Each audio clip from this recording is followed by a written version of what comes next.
this is Aaron at Power Popaholic, and today I am talking with the great Joe Giddings, who has a new album out, Stories with Guitars. How you doing today, Joe? I'm doing great, thank you. It's great to have you. So I know in 2020 you did an album, Better From Here, and Mhm. I loved it so much I think I made it my top album of that year. Wow, wonderful. So I was really impressed with just your skill and your guitar work and your melodicism. And you pull no punches on this new one, Stories with Guitars, which again I have rated really high. It's sure to be in my top 25 list, if not my top 10 list for sure. Fantastic. Uh, so tell me a little bit. I mean, I was going to ask you a little bit about your bio, but it seems to be all over the music. Yeah. Tell me a little bit about Adrenaline. The liner notes I see, like in one case it's called My Friend DJ Adrenaline, and then another case it's just called Adrenaline. Right. Was that your first band when you were learning to play? Well, when I first really started to learn how to play, I was probably about like 13 or so, and I was in Norwich, Connecticut. I had a friend of mine who banged the hassock or footstool, and his sister sang. She sounded like Karen Carpenter. She was awesome. Oh wow. And so I would write songs with them, and then eventually the across the street neighbor of those folk Yeah. uh, found out that I played and sang and said, "Hey man, let's start a band." So at that point, God, what were we called? Oh, Nightwing. And Nightwing played like maybe three shows, if that many. And the last one was actually the day I moved to Springfield, Massachusetts. That was the last show that I ever played with those guys. It was the same day I moved. Wow. So when I moved to Massachusetts, it was probably, I don't know, maybe more than a half a year at least before I started meeting the guys from Adrenaline. Um, Pete, I see. uh, Pete was the youngest guy in the band, so he was just a neighborhood kid, just like I was.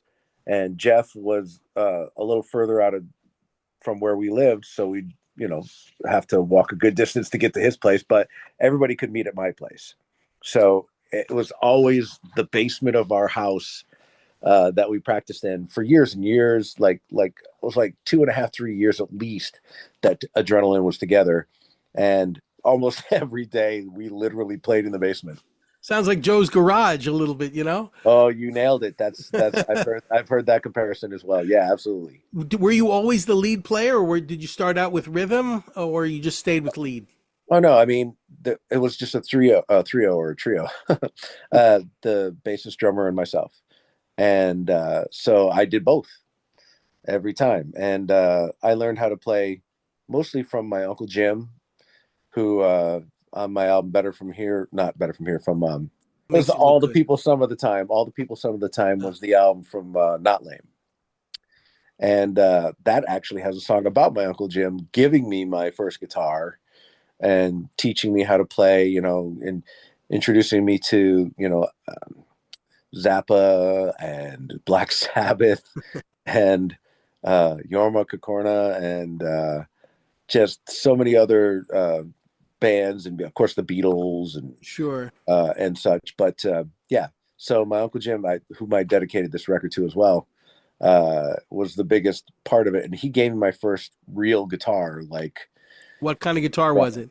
it was the Strat that's in the pictures on the video of Nice. Adrenaline. Very Uh, nice. he did give me an acoustic guitar way back when I was like, I don't know, 6 or 7. It had like two strings, and I played it. I would play, God, my dad had like Steppenwolf and Sly and the Family Stone. I would play Wow. Everyday People. I'd play the melody line on the guitar Wow. string up and down the neck like a slide in a way. And so that's where I kind of started learning. And then, I got the super cheapy, all the strings acoustic guitar from my folks for Christmas, Red River Valley and On Top of Old Smoky, you know, Oh, wow. this is where you put your fingers and this is how you play that chord. Well, And then, eventually you got to, I noticed you must have been into some hair metal bands because let oh, me God, tell you, Pandora's Brand New Box is almost like something that could fit on the Imperial Drag album. wow, It's thank just you. so thick with its bass lines and with it, with those riffs. The great thing about this album is you can always sort of tell. I mean, obviously the jellyfish is showing shining Right. throughout, but there are little subtleties here and there that I kind of love. Like I love the little Brian May touches. I love like the different type of guitarists that you sort of copy a little bit and you make it your own, which Right. is awesome. Let me ask you another question about another song. David Stepansky. Was this somebody's real name, or you just kind of Absolutely. made that up for the song? No, that was his name. And Wow. yeah, Okay. I've looked him up everywhere on the Facebooks and the internets, and I can't find him. Oh So wow. if Well, maybe it comes to fruition that I get to meet him again and apologize in person, or at least let him hear the song, uh, that'd be fine because that's what David, that's if all you're out there, get this album. It's about you. about. All right, cool, cool. And so tell me a little bit about, I mean, just the opener, Tonight Tonight.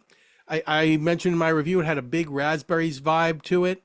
Cool. Um, I mean, where did did these songs take like years to come out? Because it was like 5 years before this album came out Well, between the last one.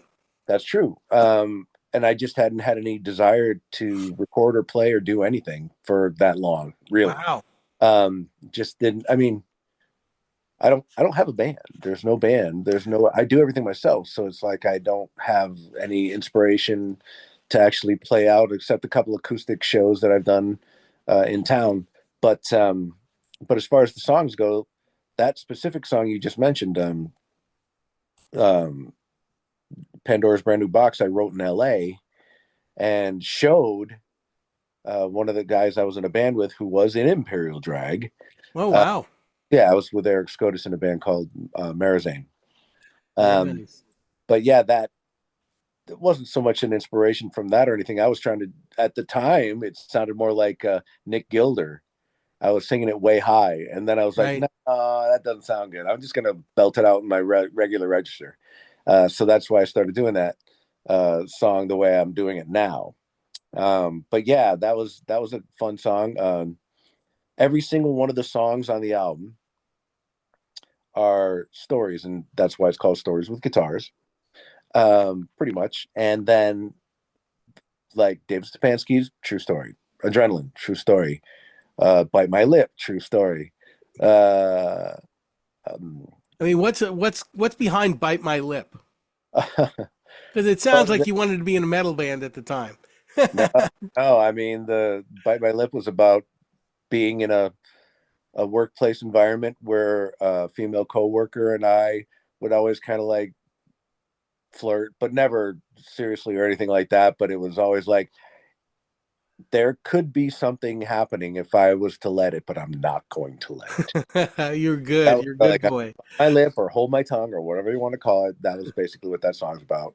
And Madeline, then came Madeline. Of course, that's about my daughter, and that's a true story about me and mental health issues and emotional health issues back in the day, and getting on medication and having that feel like it was a good thing, and then stay with it for as long as I could. And then my daughter was born, and not to say that that's a heal all for anybody but me. I Mhm. was able to wean myself off my medication and was happier having had my daughter in my life than I could ever have imagined. And that really was a cure in itself That's for, great. for That's a great thing. I'm so glad that you found solace that way and clarity, really, yeah. in that. Let's go back a little bit. Let's. How did because there are gaps in your history that I don't know much about.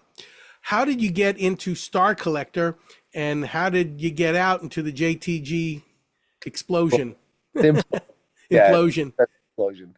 Um, I started Star Collector. I was wanting to start a band that sounded like Jellyfish, um, or at least something like them, but Beatlesque power rock. Right. And which I ended up figuring out after many years of not knowing any better that was what is power pop. So, That's right. I was in Atlanta. I had moved there from Springfield and had pretty much just gotten married and was not really interested in doing anything, and all of a sudden it was like, I have this song. Oh, I have this song, and a fairly famous, um, well, actually very famous producer now. I'm not going to name check.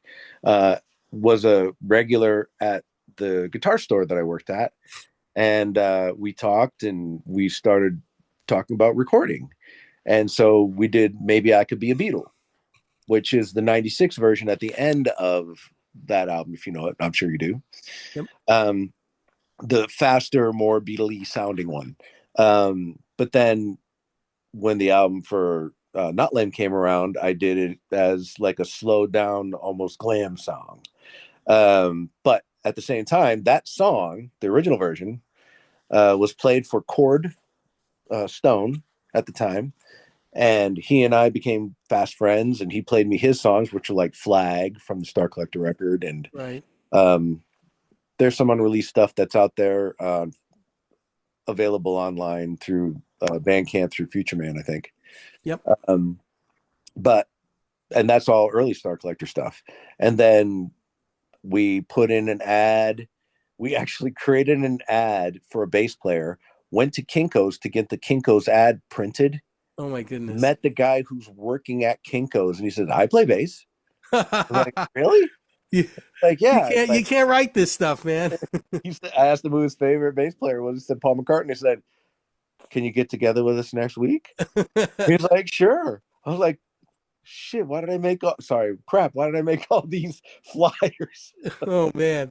So so there we were, with that. But then again, he ended up being the bass player. That's Mike, from Star Collector. And Dusty was, I think we answered an ad in a newspaper ad that we put in or something, or Creative Loafing in Atlanta.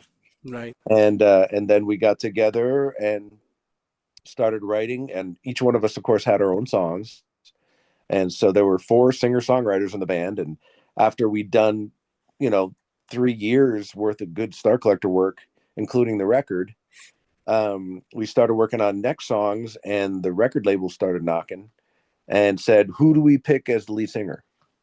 And we Really? looked at each other and went, "We're all lead singers." And they Oh were like, no. "That's not going to fly. You know, we need somebody to focus on for the videos." I was like, "Are you kidding me?" So, Those back in the MTV days when basically they wanted a front man, yeah. and you know, And so that ended Star Collector right there. That was wow. disbanding of Star Collectors. Like, Well, you know what? I give you credit. There's a lot of selfish guys in other bands that probably would have been like, hey, I'm the lead guy, take me, and force the other guys to go through with it if they wanted to, or yeah, replace them. So I appreciate the honesty and the integrity with that. no, right on. Thank you. Yeah. So this album, which is so good, I know you're going to be, we're promoting it as best we can, but Mhm. are you going to be playing any shows, promoting it in any live venues at all? No, I'm very sorry. I'm not, unless, by some magic in the music industry, somebody says, "Hey, this album is so good. We want to give you money to hire a band to learn these songs that are so freaking difficult and, and laden with Maybe back." maybe we could get David Bash to put you on IPO just for like one song, if it's if it's possible. Well, I mean, You never know. to Boston, I don't know if he has IPO Boston. Yeah, he does. He Okay. does. Well, hey, shout out to David Bash. Here I All am right, I'll reach out to him. We'll see if he can hook you up, so to speak. All right, awesome. So the album is Stories with guitar. Guitars. And Joe Giddings, thank you so much. This was really interesting. And please keep writing music. I know you don't have to, but we love it. And I appreciate you, and I appreciate all the music that you do. Thank you Thank. so much. Well, I can tell you this: that there's a Cool Cat compilation coming out soon that'll have a song of mine that is not anywhere else. Ooh, Op Aid 2 compilation for hurricane relief in North Carolina, and I'm already working on another record. wow. Yeah, I have That's great to hear. a new That's song great to called hear. Wrigley's and Raleigh's. All right. Thanks so much, Joe.